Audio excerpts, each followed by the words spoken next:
to go on the YouTube channel? All right. I believe in our discussion we are... We're just going to pass over. Yeah, so that's what I was... So Roman numeral 3, letter C, we're up to number 10, okay? Oh, but for that, I'm just point out something about number 8, okay? Because today is, number 8 mentions Purim Katan, which is what today is. Tonight and tomorrow is Purim Katan. So let's just sort of remember to sort of say a word about that. It's not a particularly significant or important day, but it is today, so we'll sort of mention it. We must have said it, presumably we said it before, but maybe in case we didn't. The Jewish calendar is a mixed lunar-solar calendar, which means that essentially it's a lunar calendar. The holidays occur on certain days according to the lunar months. All months are, in other words, the first day of each Hebrew month was the beginning of the moon, and then the 15th day of each Hebrew month is the full moon, and then the moon dwindles as the month ends, and then when the moon starts again, that's the next Hebrew month. Okay? The problem is that 12 lunar months does not equal one solar year. Okay? And if you have a pure lunar calendar, your calendar will drift 11 days a year. Okay? So the Muslim calendar is a lunar calendar. So Ramadan right now is in midsummer, and then it'll be 11 days earlier next year, and 11 days earlier next year, and 11 days earlier next year, and eventually it'll be in the winter. Okay? So the Torah though tells us that we're supposed to have our holidays in the seasons in which they are meant to occur. The holidays, the Jewish holidays commemorate historical events. They also are tied to the agriculture of the land of Israel and the natural cycles as well. God is the God of history and also the God of nature. God created the universe and the natural cycles of seasons, and also intervened in history and took us out of Egypt and redeemed us, and is our, and has a special role for the Jewish people. And so our holidays are according to the lunar months. That ties us to our history, and also they also happen in certain seasons. So in order to keep the months in the right seasons, we add, keep the holidays in the right seasons, we add a leap month, 7 out of every 19 years. So instead of 12 months, there are 13 months in the year. Okay. So the added month and 7 out of 19 means that it all comes out equal. And sorry, I was following up on the washing machine issue. Okay. Yeah. I think we did the math once. Okay, it works out. Okay, if you add, okay. So you had every 19 years you had 7 extra months. Or 7 years with 13 months instead of 12, and it will keep the holidays in their place, and it equals 19 years with 365 and a quarter days, and it all comes out. So the extra month that's added is this month we're in right now. They add an extra month of Adar in the spring, late winter, early spring month. They throw it in, an extra one, and the year has 13 months. Okay, which means that the holidays in Adar and Nisan, the holidays in the second part of the year, get delayed a month because we added this holiday. And this actually, in ancient times, it was done based on observation. If it was, they would go out into the fields and take astronomical data. It would seem really cold. They'd say, we're not ready for Purim yet, the spring holidays shouldn't come yet, let's add an extra month. Interesting. The king was not allowed to take part in those deliberations because he paid his soldiers an annual salary. And if there was an extra month in the year, he got 13 months of their employment with the same price. So he was biased. He wasn't allowed to take part in any of these deliberations. Okay. Now we have a fixed calendar, and so it's all a cycle. So we don't do that anymore. But we do have a cycle of adding in these extra months. So this year we have an extra month. We have an extra month of Adar before the real month of Adar, which is a month from now, which means that Purim, a holiday that occurs in the month of Adar, is celebrated on the 14th of the second Adar, and tonight and tomorrow is the 14th of the first Adar. So what's that? Nothing really. If you come to shul, come to synagogue services tomorrow morning, we're going to omit, which you should do that. That's what you'll see. You should definitely, an extra reason to come. We skip Tachanun, okay? Those sort of somewhat sad supplication prayers where we fall on our heads is omitted on joyous or semi-joyous days, and so that's one way we should say, hey, it's Purim Katan, it's little Purim, it's the echo of Purim in this. It goes back to this month. Okay, that's Purim Katan. That's number 8. Pesach we talked about last time. Okay, 10th, the Omer. So Pesach is linked, so 9, 10, 11. Pesach is linked to Shavuot. The holiday of Passover and the holiday of Shavuot are linked together in the Torah by counting the days. From the time of the Omer sacrifice. The Omer is a unit of grain. There was a grain sacrifice on the second day of Pesach, basically. And that started a count that would continue until we reach 50 days, at which point the holiday of Shavuot would be celebrated. There is no date in the Torah for the holiday of Shavuot. It doesn't have a calendar date. It's the only holiday that has no calendar. It's not. It happens to be you have a fixed calendar now, so it's always on the 6th of the month of Sivan. But before we had a fixed calendar, depending on how long the months were, it could have fluctuated a little bit. It has no date. It's only determined as 50 days from Passover. So we have this obligation to count each day. In the times of the temple, this was done by the Sanhedrin. It was done in a public way and had the sacrifice at the beginning. Now we do it as individuals or in synagogues. We gather each night. We say a bracha, a mitzvah blessing. And we say, today is the first day of the Omer, today is the second day of the Omer, today is the third day of the Omer, all the way up to until we get to the 50th day. We count 49 days, and then the next day is Shavuot, the Pesach Shavuot. So this links Shavuot and Passover in a very intimate way as we prepare each day one to the next by counting day after day after day. Okay, this links Passover, the holiday of our freedom, and Shavuot, which is the holiday that commemorates our standing at Sinai and being given the Torah. So our freedom and our responsibility are linked together by this daily ritual of counting the days. So it's the journey from Egypt to Sinai. Okay, that's what we're reenacting when we count those days. One place in the Torah it says count 50 days. One place in the Torah counts 7 weeks. So 7 full weeks. And so we do both. So which means that we say today is the 10th day of the Omer, which is 1 week and 3 days.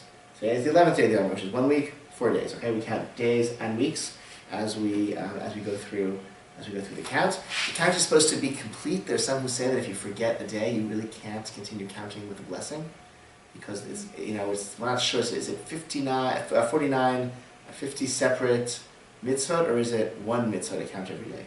Such that if you miss a day, you failed to do the mitzvah, and so you shouldn't say the blessing anymore. So the practice is if you forget to count at night, at the beginning of the Hebrew day, you can count in the day, the following day, without saying a blessing, because you didn't count the full day, you missed the whole night, you're only counting half the day. But then the subsequent days, you can continue counting with a blessing, because you didn't miss an entire day. You had continuity in your count. Is it for the second night of Passover? Yeah, exactly. Yeah. And so often, like you would say, you would count the first night of the Omer, you would count at the Seder of the second night Seder. Here in the diaspora, there are 2 Seders. The second Seder, you count the Omer. And you keep on going every night after that. So we do it in synagogue after the Maariv service. People who aren't in synagogue do it at home. I guess it's easier. If you come to synagogue every day, it's much easier to remember. If you're at home, it's very easy to forget. You could get little alerts on your phone. You get somebody to text you every night saying, don't forget to count. You can make little calendars to put up in your house, your kitchen, so you remember before bed each night if you were to have forgotten. Coming to shul is the best way to remember, right? But that's sort of this time of year. Because the mitzvah is to count, once it's nighttime and you say to yourself, oh wait, what's number are we up to? What number is today? You say, oh, today's the 5th night of the Omer. And you say, oops, I already said it. By saying that, I already did the mitzvah, so I can't say the bracha and count anymore, right? Because that is the mitzvah, just telling you. Understand the problem, right? If I say, oh, today's the 5th night of the Omer, that's the mitzvah, to articulate, to say the name, the number. And then once I've done the mitzvah, I can't say the blessing and do the mitzvah in that more ideal way. So what people say is, wait, what Omer are we supposed to count tonight? What night is this? So you say, yesterday was 4. So yesterday was 4, and then you can say, all right, now I can say the blessing, I can say the bracha, and count the Omer.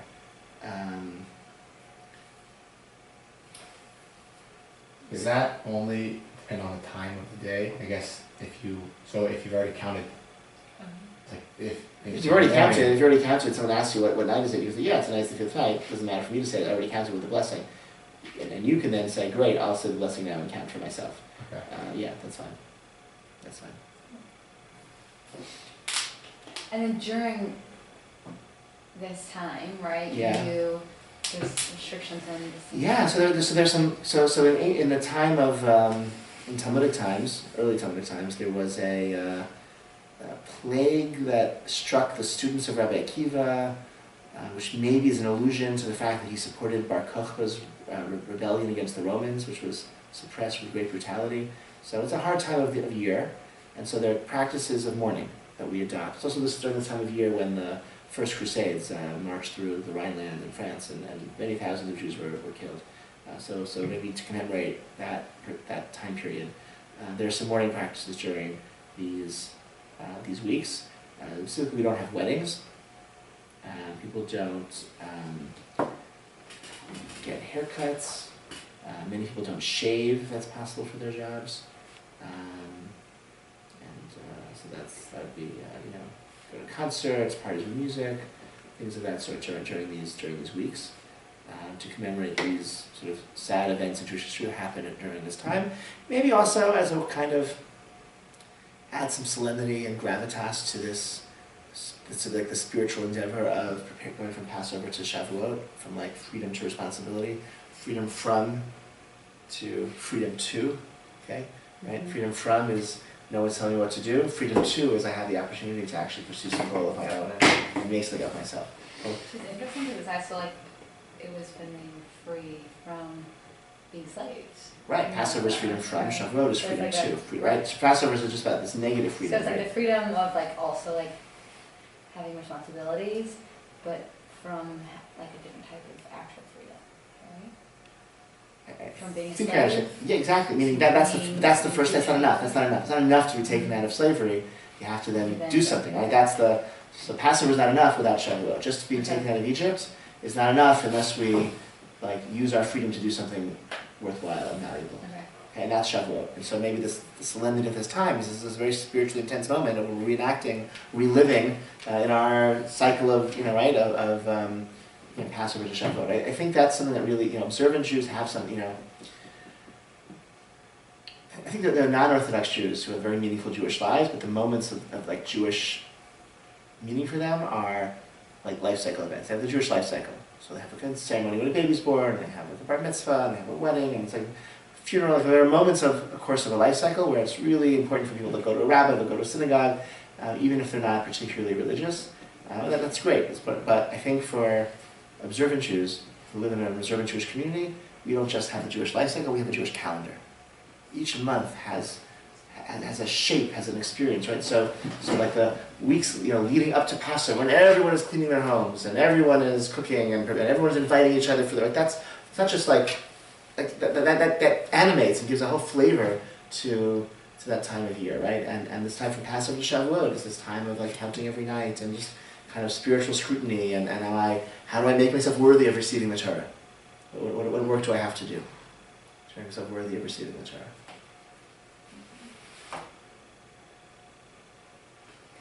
Which is something you're also doing in a much very literal way, right? In this time of your life, okay, in terms of preparing to receive the Torah. Like that's a pretty actually right? It's funny how that kind of coincides. It's mild, right? I mean, that's the Jewish people. We left Egypt and we crossed through the sea, which is sort of like being in a mikvah. We were surrounded by water, and then we stood at the foot of Mount Sinai and said, we accept all of the mitzvah. The ones we know about, those we don't, we accept everything.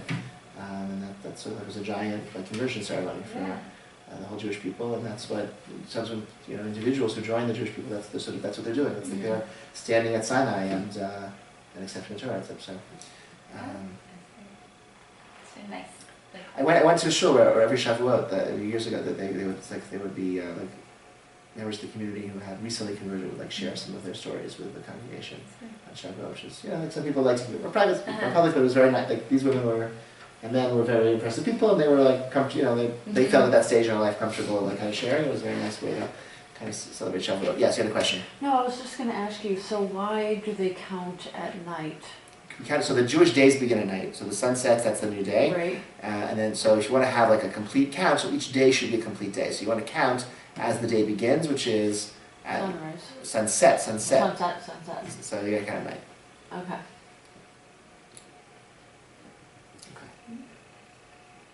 Let's look in the Siddur just so you can see what this looks like.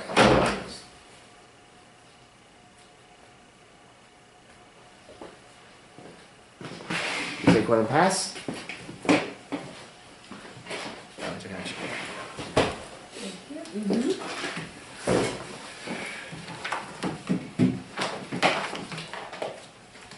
So you read it backward. Yeah. Okay, That's right. yes. You go to page 284 and 285. I'll read in English. So first one says, right, the Omer is counted each night from the second night of Pesach until the night before Shavuot. See laws, page laws number 220 to 223. In the back they have a whole, if you read through this, the whole... Actually, when I started coming to Shavuot, that's like something I would do. Is You got a just little kind of more, read yeah, through it's like great these things when I was like really lost. Sometimes I'd be like, okay, well this part's in English, so like, but then it helped me start learning other It's stuff. great, it's great. This is kind of a way to feel like less lost and learn. Yeah, it has a whole, anyway, okay.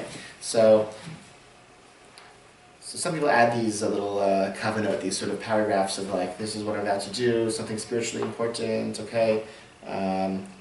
There's the blessing. Blessed are you, Lord, our God, King of the universe, who has made us holy through his commandments. That's the opening for every mitzvah blessing. Baruch Hashem, Asher Kishon Tzivanu, Al Sfirata Omer, who's commanded us about counting the Omer. And then you say, today is the first day of the Omer, okay? And then you say, today is the second day of the Omer. Today is the third, okay? You just say, that's how you do it. And you go on, you see the next page, and it goes all through the next couple of pages. You can see all of the, as it continues. And then at the 292, 293, you can see some people add some of those paragraphs at the end of like, so the spiritual power of Kabbalistic meaning and symbolism of each night. I don't personally say all those, but many people do, and then the service ends.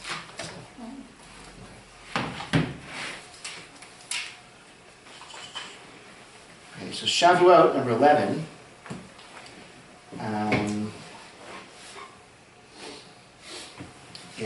Is that in Israel a one-day holiday? The diaspora, where we have an extra day, is a two-day holiday. Shavuot, the historical event it commemorates is standing at Sinai receiving the Torah. Even though that's actually interesting, that's not mentioned either in the Torah. The Torah doesn't tell us what day. Like there's a holiday Shavuot in the Torah, and the Torah describes standing at Sinai, but the Torah doesn't actually doesn't tell us explicitly that this happened on that day. That this holiday is one of these three major biblical holidays. Three pilgrimage festivals in the Torah that's listed and described in many places in the Torah also happens to be, if you like read really carefully and count it out right, happens to be the anniversary of the day of this really important event that's described in the Torah when he stood at Sinai. That's so interesting. The Torah makes us do the work for ourselves. Is that interesting? Yeah. It's a big mystery. Yeah. Okay. But it does seem to work out. So Shavuot again, it's like every holiday in the Torah. It's a agricultural holiday. It's a harvest festival. It commemorates some stage in the agricultural cycle in the land of Israel, and also it's a historical commemoration of standing at Sinai and receiving the Torah. The way we celebrate, it's a one-day festival again, and in the diaspora it's a two-day festival. It's Yantif, that means you light candles before, you say Kiddush and Hamotzi before the meals at the night and during the day, and then for 2 days, so the night and the day, the second day again, light candles and Motzi, Kiddush and Motzi.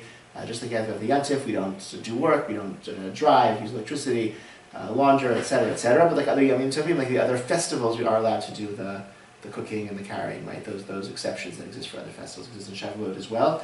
There's a custom of Shavuot to eat dairy foods.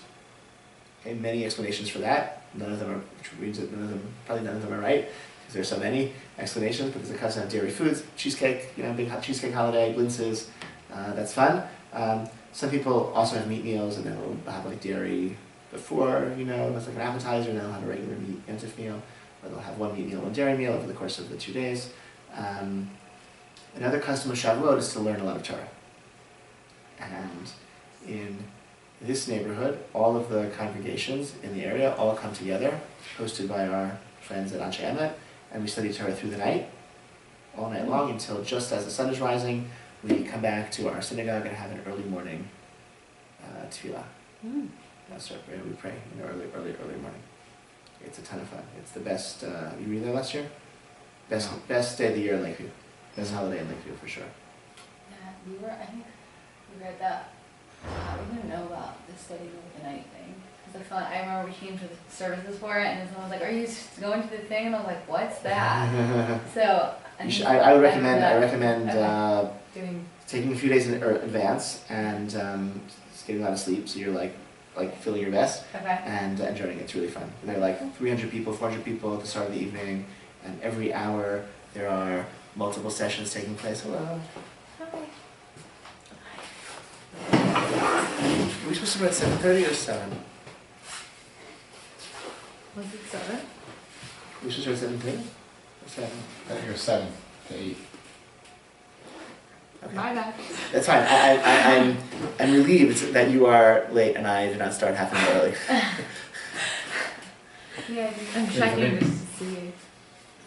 we did the 8:30. Could be Yeah. 8:30 at the. You're back at okay. Oh, I have no idea.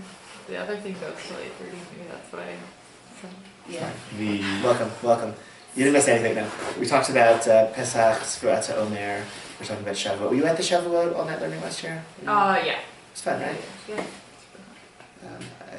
Okay, but thanks for No, see, fun. No, it was great. Every hour there are like 5-10 different sessions being offered by the rabbis of the various congregations and members of the community. There's generally a bunch of people from Anshe Shalom, not just who like are teaching at that time, and as well as it's just a chance to learn from people people we don't know, their snacks, Okay. and then we all gather back here for like a 4:30 a.m., 5 a.m. Service. We finish by like 7 or so, and then you go home and sleep for a couple hours. It's really really fun night. I would say it's just great to be with so many Jewish people, like just learning together, studying together, interacting. It's really in a really vibrant way. It's also really really great to crawl into bed at like 7:15 in the morning. That feeling of like so tired.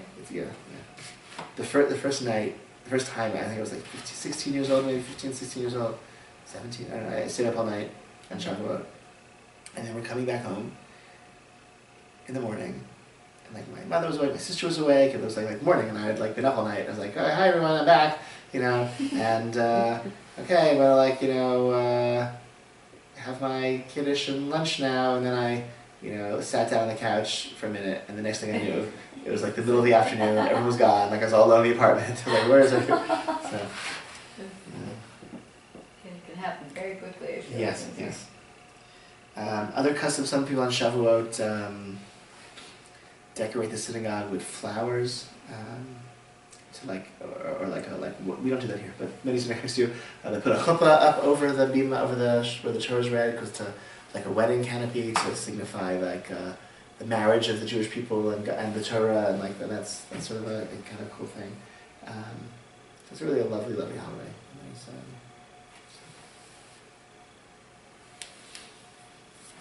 okay. Number 12, Ochel Nefesh, we sort of alluded to this, maybe we even discussed it in our last class. The Torah says that you have to keep, don't do any malacha, you can't do any work, any creative labor on Yom Tov, just like on Shabbat, except for Ochel Nefesh, except for the things that you need in order to be able to eat your food. You can do those things on the holidays, in contrast to the Sabbath.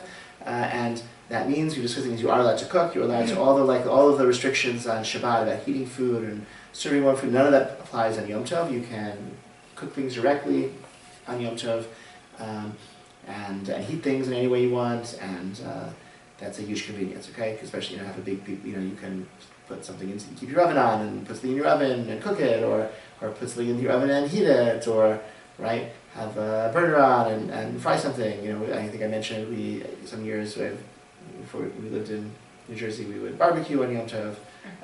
You can't ignite a fire, but you can transfer fire from existing flames. So from a 24-hour candle, we would light a long match, and we take that out to our barbecue and ignite the coals that way. Does the rule still apply for not moving, I guess, right, because candlesticks, right, on Shabbos are muksa. So the match maybe wouldn't be considered part of transferring the fire, but could you take the candle with you next to the barbecue, or is that not, instead of carrying it out? And you can do that, because that's for exactly, because there's a permissible purpose, you're allowed to transfer fire. So you can take the candle. You can manipulate fire on Yom Tov, so therefore it's not muksa on Yom Tov. You can exactly, yeah. Good. You can do that too. So Easter barbecue on Yom Tov, that was really nice, and there are also no restrictions on carrying on Yom Tov, even if there's no Eruv, right, or we couldn't carry on Shabbat. However, the permission to cook on Yom Tov is only to cook for a Yom Tov meal. You can't cook on Yom Tov for after Yom Tov, and you can't cook on Yom Tov for a non-Yom Tov meal, meaning for someone who isn't Jewish to eat, right? Because the Torah says you can't, just like Shabbat, except for what you need to do to have your Yom Tov meals. So if someone's not Jewish, they don't eat Yom Tov meals. And so you can't cook for them, and if it's for the next day, you can't cook either. So this means, let's say it's a 2-day Yom Tov. Let's say Yom Tov begins, like we're in, in the diaspora, Yom Tov is 2 days. So it starts Wednesday night, so it goes Thursday, so let's say it starts Monday night. Monday night is Yom Tov, okay? Today's Monday. Let's say Yom Tov starts tonight, okay? Monday night is the first day of Yom Tov. Tuesday night is the second night of Yom Tov, of the holiday, okay? So that means that I can cook on Monday before the holiday starts. I can cook because it's a regular weekday. I can do whatever I want. I light candles before sunset on Monday afternoon. The holiday begins. It's Monday night. I can cook Monday night because it's Yom Tov. I can cook for my Yom Tov meal. So that means that if my soup isn't done or my guests are coming, I can put it onto a bigger flame. I could, using a pre-existing fire, I can ignite my burner or maybe my oven's on and I roast a chicken or something, whatever it is. Okay, I can do that Monday night, and I serve that to my guests or at my house Monday night, or I do it Monday night for my guests who are going to come on Tuesday during the day. That's the first day of Yom Tov, right? Starts Monday night, goes into Tuesday day. But I can't cook Tuesday afternoon for Tuesday night. Because Tuesday night, that's already the second day of Yom Tov. So you can't cook on the first day for the second day? I Because see what you're saying. it's really, right, because really the holiday Okay. is a one-day holiday. We observe it for 2 days in the diaspora because we're not really sure, we pretend we're not really sure which day is the real holiday, so we observe it 2 days just in case because of that doubt that came into our calendar before we had a fixed calendar. Sorry, we discussed this weeks ago. In the olden days, there was no fixed calendar. The calendar was set by witnesses observing the new moon in the sky, and that's when they would declare the calendar. But it took a long time for news to spread, and so in the diaspora, they would just celebrate every holiday for an extra day because they just couldn't reliably get the news of when the new moon was seen in the sky and the witnesses saw it and testified. So we celebrate the holiday for 2 days because we're not really sure which day is the real day. If the first day is really the real day, I can't cook on the first day for the second day. Right? So then what do people... So how do you do? So it means you cook, either you cook everything in advance, or you wait until Tuesday night to cook for, right? So you could cook it, the same thing in advance, like on Monday day I could cook chicken and then... And not for 2 days, on but I can't... Tuesday I could put it in the oven to warm up again. On Tuesday night, On Tuesday night, so you have to wait till it's really dark, which means that let's say sun sets at 6:15, it gets dark at 6:45, I have to wait until 6:45 to do any preparations for that second day of Yom Tov. So is that why? That's why your second Seder always starts so late. It's why your second Rosh Hashanah dinner could start an hour after the dinner the night before. It should start an hour later, okay? If they're doing it right, everything should start much later because you can't do any preparations for the second day of Yom Tov until the first day of Yom Tov is entirely over. That means setting the table, that means starting to heat up your food, okay? So there are some years, before we learned in my family how to do this there were years where we had guests sitting at the table and we had a big thing of frozen soup on the fire. We're like, how do we get this to cook in time? What are we gonna do? Hacking up this big block of frozen soup. The flame is burning, it's just not melting and heating fast enough. So there are tricks. Okay. Here's a trick. You are allowed to heat on the afternoon of the first day for you to eat on the afternoon of the first day. So I'm gonna, especially with kids, it's very easy. I'm gonna take my chicken soup out of the freezer, out of the refrigerator. I'm gonna put it on the hot plate, my warming tray, or my fire, whatever it is, and I'm gonna cook a lasagna, or I'm gonna cook roast a chicken, and I'm gonna feed some of it to my kids at 4:30, 5 o'clock for their dinner before the sun sets, and then an hour and a half later, once it's dark and we already have our Yom Tov meal, I already have the things that are already kind of ready. So you can do.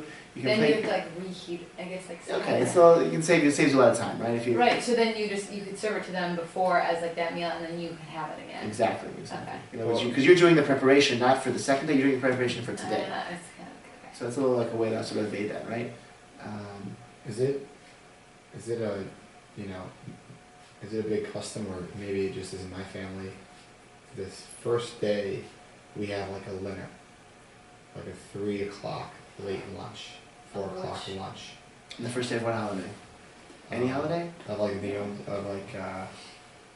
we have not late. Passover. Not Passover, But I'm talking I think Shavuot Yeah. and also Yeah. for, So here's this. Rosh Oh, Hashanah. yeah, because for Rosh Hashanah we have dinner. So it's at night. really important to have a nighttime meal. Wait, first time we went to Sometimes there's. shul, and second day they did. Okay, It's the second day. So it does. So you should have. It's important for these holidays to have 2 meals. Right, so it's a 2-day holiday. That means you have to have 2 meals at night and 2 meals during the day. And so you can, within those range, within that framework, depending on your latitude, there's a lot of flexibility. But you should have a dinner on Rosh Hashanah the first night, and then the second night of Rosh Hashanah you should have another meal, kiddush, motzi, etc. And then during the day you should have a yontif meal as well, also with kiddush and motzi. If shul goes till 1:30 and you don't get home until 2, and you set the table leisurely way, and you sit down at 2:33, okay, the sun's still in the sky, that could be your lunch, it could be your late lunch, that's fine. But you should also then have, if it's, the night, another meal with kiddush motzi out, and that meal, cooking should be after dark. I thought it was that your parents hosted this, we did the shul the first night, then your parents hosted the second night, and then we went to your aunt's for like lunch second day. Okay, that's all I fine. think that's what it was. Depending on how old the kids are and how long it takes to, people do different things. Like But growing up, we always had like 4 o'clock, like so 4 o'clock. feasts, but Yeah. it started late and it'd go through the night. Yeah, so that's not ideal because you should Yeah. really be first davening. You really, I mean, Okay. you can. It's okay. Like you're allowed from the perspective of like cooking on Yontif. That's fine because you're cooking on the day for a meal you're eating during the day. Yeah, That's what I was fine. thinking of. That's fine. That's all good. Yeah. From the perspective of having a Yontif meal on the second day of Yontif, that meal really should begin on the second day. It's certainly after Yeah. sunset, if not after dark. Yeah. So maybe wait a little bit, yeah. People old people who go to bed early or young people who go to bed early, people make all sorts of compromises. I'd say some of those compromises are, from a luck perspective, somewhat problematic, and we can strategize how to handle them in the best way possible on a case-by-case basis. But like sort of your baseline should be, you have to meal at night and then at lunch during the day.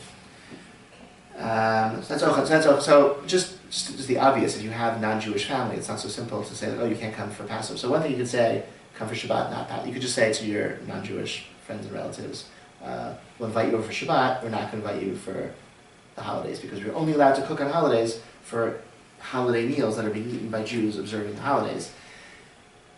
That's one approach. That might not work out so well, depending on like how you like to have, the type of relationship with your family or whatever. It seems that it's okay if they, and there is a restriction actually, in the Talmud there's a restriction against extending invitations to Gentiles to come to Yontif meals, because if you cook for them, that cooking is really forbidden cooking, because you're not cooking for a Jew to have a Yontif meal, you're cooking for some non-Jewish to have lunch or whatever. If they show up, you're allowed to feed them though. So you can maybe just say that we'll be eating, at lunch at 12:30, and they'll show up, and you'll be happy to see them, and you'll invite them in, they'll come in and eat with you, and that's fine. Extending the invitation seems to be to concern the Talmud because, the Jewish law is concerned about extending invitation. If you send an invitation, there's more worry that you'll, cook something particular for them, which really should be a problem. So if you're making stuffed pepper or something, and you're making 1 stuffed pepper per guest, and you know that 3 of your guests are not Jewish, then those 3 stuffed peppers, that could be each act of right cooking. But on the other hand, if you're just making soup or making chicken, or kugel, whatever it is, and I'm not so precise about my quantities, I'm probably making for 45, and they're and that's how we in our house, they're always if there aren't 30% extras leftovers, then it's not enough food was made. So once if that's the once that is the way you're cooking, then it's less of a concern of some non-Jewish coming to eat the meal with you, and even maybe you shouldn't extend the invitation, but you can sort of tell them this is what I'm going to be eating, and of course there's always enough food for everyone who walks into the door, something whatever you want to say, which isn't exactly extending the invitation, doesn't raise that concern that you'll make extra food just for them, and then that would be a problem. And sometimes when Yom Tov, the holiday coincides with Shabbat, that's no problem anyway, because then you're not cooking anyway. Because the Shabbat overrides. If Shabbat and Passover on the same day, then Shabbat overrides those leniencies of the holiday, which is this year. Yeah. So Gentiles can come to the first Seder with no concern in terms of cooking, etc. And just a Yontif meal, it's not about. There's certain things which are a universal human right. I believe every human being has a right to be fed if they're hungry, and I think that is true for every human being. But a Yontif meal is actually not a human right. A Yontif meal is a particular thing that we share in the intimate confines of our, like, people we share this covenantal relationship with.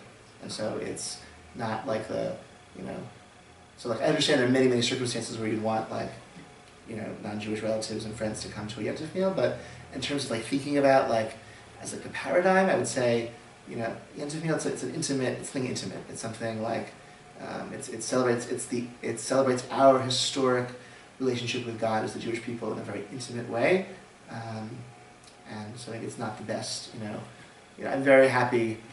You know, anyone wants to come to visit our synagogue, let them come visit our synagogue and come to shul with us and see and experience it and ask questions. That's great. Anyone wants to come to my Shabbos table, that's great. That's fine. But Yom Tov meals, let's try to keep it a little bit more intimate. Again, it's not always you know, that's not always. That's, you know, say all things being equal. That's an approach. All things are never equal. I understand that people have different circumstances. Yes. Just so the two restrictions basically on the allowed to transfer fire, right? Is that you can't prepare for. You can only prepare for that specific day. Correct. Right? And the second is that you can only prepare food for Jewish people. Correct. So then, how does that work with people that are in the middle of the commercial? That's okay. Somebody in the middle, it's a very good question. I think we would just say someone in the middle, like, sort of has, it's like a hybrid status, and I've not read anything like in great detail, but like clearly you can't, it's impossible to convert to Judaism without celebrating holidays. So clearly, so. Okay. Okay. Thanks. So it could be, it could also be just sort of like based on maybe, maybe just on that assumption of like, we always have 40% too much food anyway, so I'm not making like this thing for you, it's like, I'm just making like lots of this stuff. Yeah. Kind of related to that question of like, what you can say to family members to like not invite them. So like, that's great, I can easily say that to my family, but then the next question is like, okay, so where do I park when I come to your house at 12:30, and like, at what point are you towing a line? And like, on the flip side, to tell my family, like, we've had conversations about like light switches when I'm at their house, where I'm like, I will never ask you to turn on or off the light, please don't ask my permission to do it. If you do it, it's not a problem for me. Like, that's an easy conversation to have, but like... I think the best, if it's someone like your parents, whom you have a long-term interest in that relationship, it's just worth having the conversation, I think, about most of these things, just explaining, let them learn, and like explain how you're trying to, Judaism is not a universal religion. We don't expect or want the whole world to be Jewish. This is not a religion that was designed for every human being. This came out of our unique history with God, and a unique set of practices that are for us and us alone, and the Sabbath is one of them. So, there's maybe has some wisdom to teach humanity, and it's maybe we set ourselves up as a community that people can learn from, and we want to have a positive impact on the world in all sorts of ways, but the rituals of Judaism are not meant to be imposed on everyone else. So I don't think there's anything you can say, Mom, Dad, I'm not offended that you turn the lights on and off. There's nothing wrong with that. It's not immoral that you're turning that because you're not Jewish, but I'm accepting the Torah. Like, I am joining to the Jewish people whose relationship with God includes observing the Sabbath, which means not turning on the lights. So I'm not going to turn off lights, and I don't want to have conversations about turning on off lights, because part of making the day feel tranquil and sacred for me is that I'm just inhabiting the world as it exists right now, and that 6 days of the week I control the world, and I change the world, and I build, and I try to improve the world, and then 1 day of the week I just inhabit the world as it exists. So I'm not going to turn on lights or ask you about turning on lights, but I'm not offended that you do it. It's your house, and you're entitled to it, and there's nothing immoral about it from our perspective. It's just Well, yeah, like that conversation I get, but I guess I'm asking about the other one, where like, when I'm kind of telling them I'm having this, Yom Tov meal, and then they want details about, like, I try to kind of coyly let them know. I think you can say, I think you can. I think it's fine for them to be, to the extent that you're in the driver's seat of the relationship, and they're not, and it makes all things being equal, have them come for Shabbat and not Yom Tov, right? I mean, that's right. I think that's what I would say, just like, or this year, the first night of Passover is on Shabbat. So what a great opportunity to invite your family for Seder this year, right?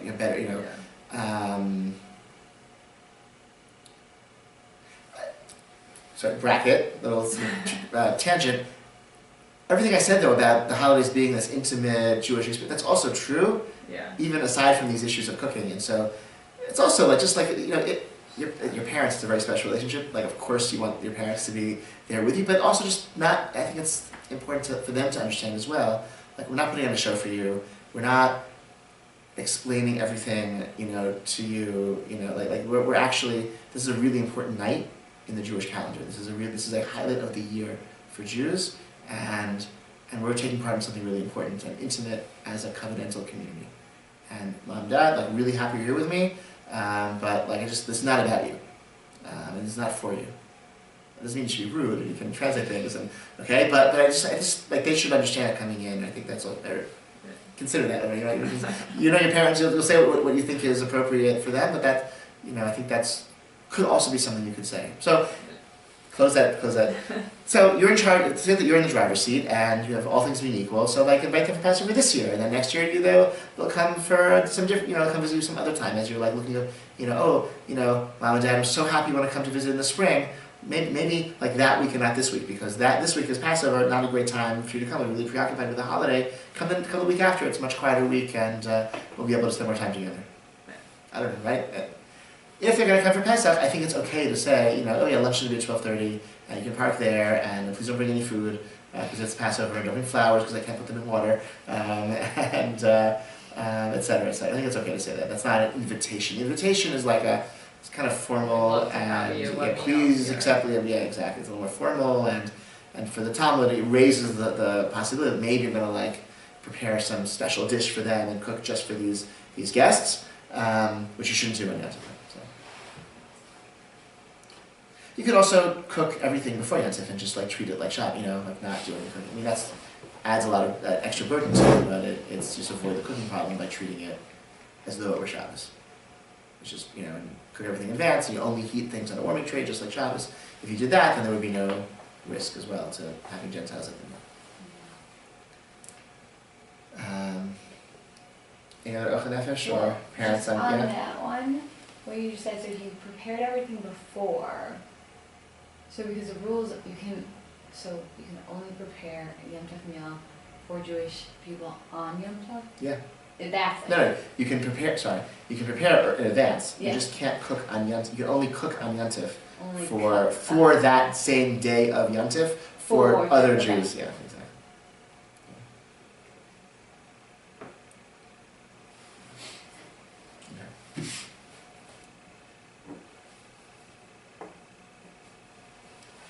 Okay. Okay. So that's that. If you prepare in advance, you're not cooking on the day. So that really Exactly. So some people you cook a lot in advance and you have it all in your fridge and you just heat it up. So ideally, you would just invite them probably on the first day, if it's a 2-day Yom Tov, right? Because then everything's cooked in advance anyway. Right. 'Cause Well, that and would maybe make it maybe easier. except you could do, you know, even though you might have your soup on the stove and you're serving the soup with a ladle while it's still on the stove, which you wouldn't do on Shabbat.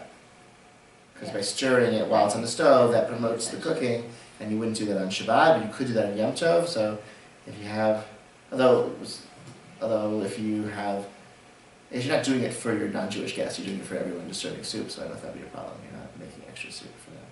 Yeah. But that would say it's not. Yeah. With that, then you just don't, if you took it off the heat. Yeah, exactly. Just do it like that. But then those rules still apply, like returning it to the heat, or no? No, you can. It's great. It's so much So fun. that's perfect. So you could just take your soup, put it on the table, ladle it out, and then like if you needed to. Yeah, exactly. Okay. Unless you're a Gentile guest, it's like Paul Bunyan. It's like, I want more soup in 20 minutes, and you couldn't say, I'll put it back on the fire. So you want for you, you know, Okay, Paul got Bunyan, it. the Gentile friend, because then you're cooking Right, it for him. for that person. Okay. Then you just say, does anyone else? Someone Yeah. like a church. Someone, You want more soup? Exactly. Yeah, so it sounds like you cook everything before, you tell people, don't ask for second soup. And you can be good. There's lots of food here in case someone comes that's not Jewish, but like, please don't ask for seconds. What's the deal with There are turning the seconds. stove off? Like, so you also aren't supposed to extinguish flames. Great. but So you there's- can't extinguish. So you are allowed to extinguish flames on Yom Tov if it's for. Safety. No, I don't really care about the safety. It's for to avoid if it's to prevent. So extinguishing a gas flame on Yom Tov, you're not actually extinguishing the flame. What you're doing is cutting off the supply of gas. So this is called grama. It said indirect extinguishing. Right? You're not putting something over the flame. You're just cutting off the gas supply. That type of extinguishing on Yom Tov is permissible if it's to prevent loss. So if you have food on the fire that's going to burn, you can turn off the flame. Or I was taught that even just avoiding the loss of, this is not necessarily the most widespread, I was taught this and I think it's true, you can, so that's what I'm telling you, you can also turn off a gas burner or stove on Yom Tov to save gas. That's also a loss that you're preventing through grama, through this indirect extinguishing. So further grounds for leniency, because if you remember from studying Shabbat, extinguishing is only a biblical violation on Shabbat if it's for the purpose of relighting, right? Like you're making charcoal, you're making a wick that is an easy light wick. By extinguishing, that's the pure biblical violation. If you're extinguishing just in a destructive kind of way, without any positive purpose in mind, that's not a biblical violation. So when you have a metal burner, there's no wick, there's no embers, there's no possibility at all of ever violating the biblical form of extinguishing with a gas burner, and so that's a further grounds for leniency. Like do we say the rabbinic restriction applies even when it's impossible for the biblical violation to ever be violated because you have a gas burner, there's no wick, there's no charcoal, there's no ember or anything like that. Plus the added, it's an indirect causation, plus it's to prevent a loss, either of food that's going to burn if you leave it on too long, or of the gas itself, which would be wasted. So you can turn off burners. But then you can't turn it back on again without, right, because you can't even straight it, right? Right, but you could transfer another flame to it or no? Depends on how your stove works. If there's a pilot light that's always on, then that's great. If it's a spark that gets ignited, that would be a problem. If there's a way to bypass the sparking and just have the gas flow, and you can then use a fire, you can take a match or whatever and ignite it, that would be fine. In the winter, if you, on Yom Tov, if you had a fireplace and you could light the fireplace, right? From a pre-existing From fire. a pre-existing, Yeah. and it would extinguish itself. Yeah, that's fine. So that's fine. Yeah, you can light. It has to be for a Yom Tov purpose. Like if you were trying to enjoy, you want That's to Yom be Tov warmer purpose. and stuff, Yeah, right? To exactly. enjoy it more. Yeah. Which brings me to another interesting. So what about smoking a cigarette? So can you smoke a cigarette from a pre-existing? You can ignite your cigarette from a pre-existing flame. So That we had said no. common practice among people who smoke is yes, you can. I think the real reason is no, because it's not enough for you to enjoy, as an individual, to enjoy smoking. Mm-hmm. It has to be like a commonly accepted form of pleasure. Everyone likes cooked foods. Everyone likes being warm, so you can transfer flame for enjoying Yom Tov in this way, because everyone agrees that cooked food and being warm is valuable. Some people really don't like cigarette smoke, and so probably it's no longer a permissible Yom Tov activity. In contrast, heating water to take a shower, or bathing, which once upon a time very few people did regularly, and now everyone kind of enjoys, maybe should be okay. And there are some who say that showering in it, I personally will sometimes, if I get dirty or feel dirty, I will shower in it if it's going to make me feel better. Because heating water for the purpose of showering is at least as universally valued as smoking. Although I have to be careful, I don't use a bar soap, right? All of those restrictions would still apply. Yeah. I can't take, wring out a towel or a washcloth or anything like that. So does it become problematic with drying off? You have to be careful not to wring out a towel or anything. What about hanging do you just throw the towel on the floor to avoid? Hanging things, wet things to dry. Yeah, so you have to not do that.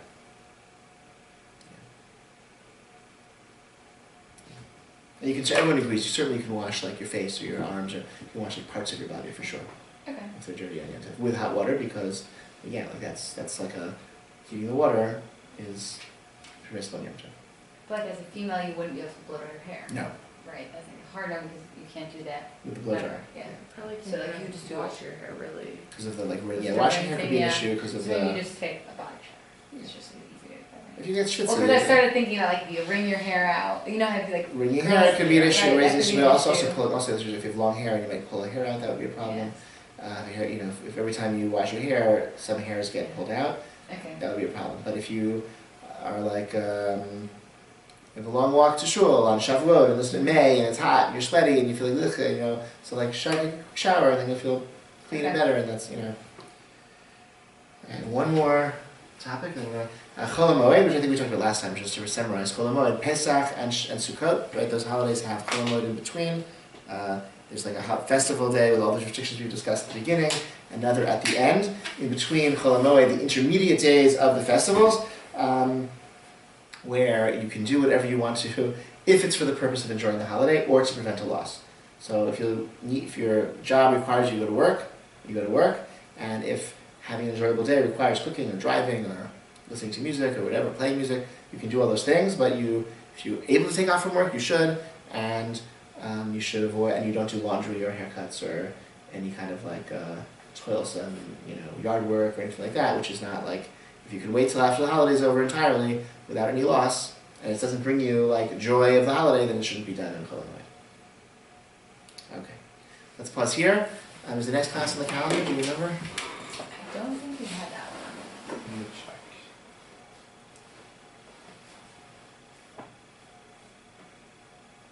All right. February 25th. I don't think we have any other classes on the calendar actually. Yeah.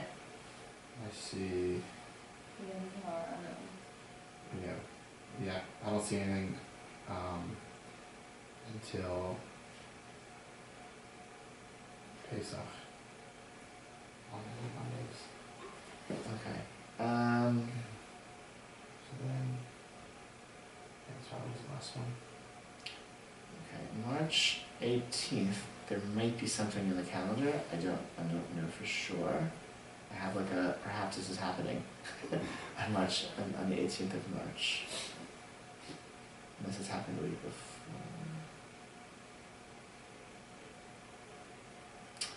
Well, definitely on the 25th we can meet, okay? Of March. March 25th. It's a long time from now. Cool. I'll be back. Oh, that's cool.